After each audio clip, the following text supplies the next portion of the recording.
This video is sponsored by Samsung, whose products I personally use for many of my own storage and backup needs. Hi, I'm Gordon from Camera Labs, and in this video I'm going to show you how I back up my own photos, videos and other precious files. Losing any of this stuff is a nightmare scenario, yet many of us don't have an effective backup strategy in place because it's either too expensive, too much hassle, or somewhat embarrassingly we're in denial or have just forgotten. I've refined my own backup strategy over 3 decades of generating digital assets as a writer, a photographer and a video creator here on YouTube, and I'm the first to admit it's driven by ease of use. If it's too hard, I know from experience I'm not going to do it, or at least not sufficiently well, so by necessity it's become as automatic as possible, but equally I need it to be affordable. Before going any further, a quick note on local servers and drives. Many people, including myself, use network attached storage, or NAS for short, to store large amounts of data. In fact, when completed, most of my video projects are copied from my laptop over to my QNAP NAS in order to free up space. But it's important to realise that this alone doesn't count as backup.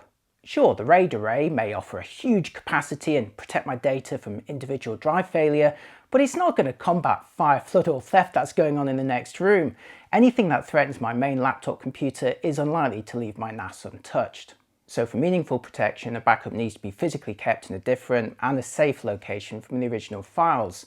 So unless your NAS can be installed with a friendly neighbour, most people turn to portable drives and remote cloud storage, or in my case, a combination of the two. There's pros and cons to each approach, which is actually why I end up using both. Cloud storage wins on sheer unattended convenience, but most people's photo and video collections are so large that they're going to require an ongoing subscription, not to mention decent internet connectivity for access and faith in the service itself.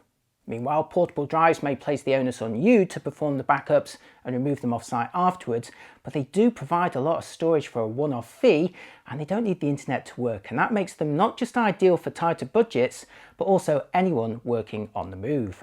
Backing up onto portable drives is incredibly easy. You could use dedicated backup software to schedule and automate the process, but if all you want to do is back up a large folder of photos or videos, you could simply just copy it directly onto a portable drive, check the properties of the original and duplicate folders afterwards to verify they're the same size and have the same number of contents, then just store the drive off-site. Job done. Portable drives come in a wealth of shapes and sizes, and I use a variety depending on my own requirements. Drives with spinning hard disks still deliver the greatest capacity for the money, with 4TB portables available for around $100 or pounds. But I also find myself increasingly complementing them with portable solid-state drives, or SSDs for short. They're smaller, faster and more robust than traditional hard disks, which all makes them great for backing up while travelling. And while there's still a price premium to pay, they are becoming more affordable over time. I recently made a video showing how to build the fastest portable SSD using an Orico housing and a Samsung drive, but it's overkill if all you need is simple backup on the move. For that, I'm willing to sacrifice some speed for a smaller, tougher and more affordable solution that I can just throw around on location or while travelling. So a big thanks to Samsung, who sponsored this video and sent me one of their T7 Shield portable SSDs to try out. The T7 Shield is a compact and rugged portable SSD available in 3 colours with 1 or 2 TB of storage. I tested the 1TB version, which costs around £125 or $135. It's one of the smaller portable drives around, just 13mm thick with a credit card size footprint and a very light weight of just 98 grams, and that allows you to easily slip it into a pocket. The rubberized housing provides protection against drops up to 3 meters, as well as IP65 water and dust resistance, which means it should survive day-to-day knocks and mild splashes. The USB-C 3.2 Gen 2 port is rated up to 10 gigabits per second, and the drive is supplied with cables for USB-C or A devices. I tested the drive on my own 14-inch MacBook Pro, as well as an iPad Pro and my Galaxy S20 phone. In my tests, I copied a 117GB video file from my MacBook to the drive in 141 seconds before reading it back in 160, and that results in sustained read and write speeds of around 750 and 850 megabytes per second respectively. Meanwhile, a 3GB folder containing 177 JPEG and RAW files took 5.7 seconds to write onto the drive and 4.9 to read back again. The Blackmagic Disk Speed Test utility measured sustained read and write speeds of just over 700 and 790 megabytes per second respectively when connected to my 14-inch MacBook Pro with 1 or 5 GB stress sizes, and these are more than adequate speeds for backup purposes. So if you're looking for a rugged portable drive that fits in your pocket and works within a wide variety of conditions, do check out the T7 Shield range, and thanks again to Samsung for sponsoring this video. There's links in the description for more information. Okay, moving on to cloud storage, there's loads of services out there and many offering a small amount of free storage to get you hooked before then charging a subscription based on the larger amount that you're actually going to need. This cost, coupled with the speed and price of internet to upload and access your files, not to mention having to have faith in the service working itself, are the downsides to cloud storage, but I'd still recommend it for at least some of your backup needs. For example, while you're debating your complete backup requirements, start by picking the low-hanging fruit to get you some protection right now. I'm talking about the smaller files that can be easily backed up within free cloud subscriptions. At the time I made this video, every Gmail account came with 15 gigabytes of free cloud storage. Now that's mostly to accommodate emails and attachments, but you can also use it for storing documents and a fair number of photos too. I switched from Microsoft Office to Google Apps several years ago, so all of my documents are already in cloud storage. Meanwhile, on my phone, I've enabled Google Photos to automatically back up every picture that I take. And since they're casual snaps, the ones on my phone, I've gone for the reduced quality option to make that free storage stretch a bit further. And they're all catalogued very neatly within Google Photos with zero effort and so far at no cost too. Apple offers something similar with iCloud Photos, albeit only storing original quality files and starting with 5 gigabytes of free storage, at least at the time I made this video. Either way, both are very sensible starts for protecting the contents of what's arguably your most vulnerable device. I've also managed to squeeze in a selection of my favourite all-time proper photos within free cloud allowances, but if you'd like the convenience and simplicity of cloud-based storage for all of your digital photos, and especially videos, you're going to need to start paying. One of the most affordable cloud backup services is Backblaze, which for around $7 a month will mirror the data on a single computer, along with any external drives that you've got connected to it.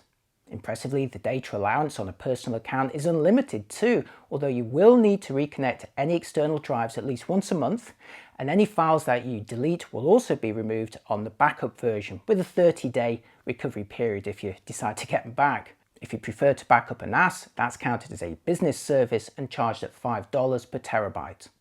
Alternatively, you may prefer to use cloud sync services, which automatically mirror your files across online storage and any other connected devices, like your computer to your tablet to a phone. This is great for collaborative projects or working across multiple systems, but again, do be careful, as a file that you modify or delete on your computer will be modified or deleted in the cloud version and reflected across all your devices. Luckily, most synchronization services also have a grace period to recover any items you've accidentally deleted, and some can also be set up to work as more of a one-way backup process if preferred. Google Drive, Apple iCloud and Dropbox are the leaders in the cloud syncing market, but you'll typically pay more for their flexibility and convenience. At the time I made this video, all three charge roughly $10 or £8 per month for 2 terabytes of online storage, and that's if you go for the annual charge, but do look out for deals.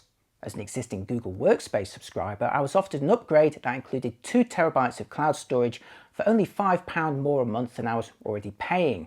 This in turn made it the best value for me personally, and there's also an option to upgrade further to 5 terabytes if I need it in the future. When selecting folders, Google Drive lets you choose whether to mirror their contents exactly or perform a one-way backup, but only to Google Photos, and that also only works for photos and video files. Overall, it works pretty well, although I do find it annoying that the interface makes it hard to measure and compare individual folder sizes for verification. So how much storage do you actually need? I know some creators who just stomach the cost and back up absolutely everything to cloud services, including all of their raw files and video rushes, but do be sure to check for storage limits, as some services only offer a maximum of 2 terabytes or exclude certain file types. If you do have a limit, either on capacity or budget, do consider being more selective and only using cloud storage for the files you absolutely need protecting, or those that you want convenient access to across multiple devices. Remember, you can always complement cloud storage with cheaper portable drives for a more complete backup, and that's what I do. So to see how all of this works in a real-life illustration, I'll describe my own workflow, which starts as soon as I copy the images and videos from whatever camera or card that I'm using for my current project onto my work laptop. I have 3 main folders for all of these files. one each for my Camera Labs and Dynabytes projects on the go, and a third for any recent personal photos that I've taken. Since my memory cards will be reformatted for reuse at some point in the future, it's important to get those files on my laptop backed up sooner rather than later, even more so as that's a computer that can easily be damaged, lost or stolen. So I've configured those 3 folders on my laptop to automatically synchronize with my Google Drive, mirroring any files that I add, modify or remove without any intervention on my part. Not only is this backing up my work in progress, but it provides a handy sharing facility or access to those files from any device that I'm logged into. But do make sure that you've enabled two-factor authentication to protect your data. Once a review is completed, I'll typically reduce its folder size by deleting any files that I don't need, like spare sample images, unnecessary RAW files, and especially video footage or renders that I won't reuse. They can be huge.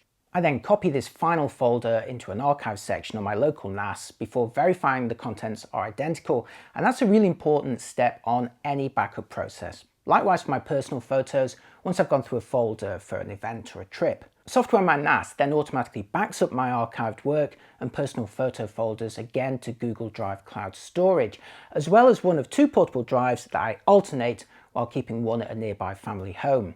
This backup is a one-way process, so if any of the files are deleted or lost on my NAS, they should remain archived in the cloud and on my portable drives. Right now I only have 2 terabytes of cloud storage, which is enough for my personal photo collection and around 2 years worth of archived work. I keep copies of older archives on a variety of portable hard disks, again storing them in different locations for safety.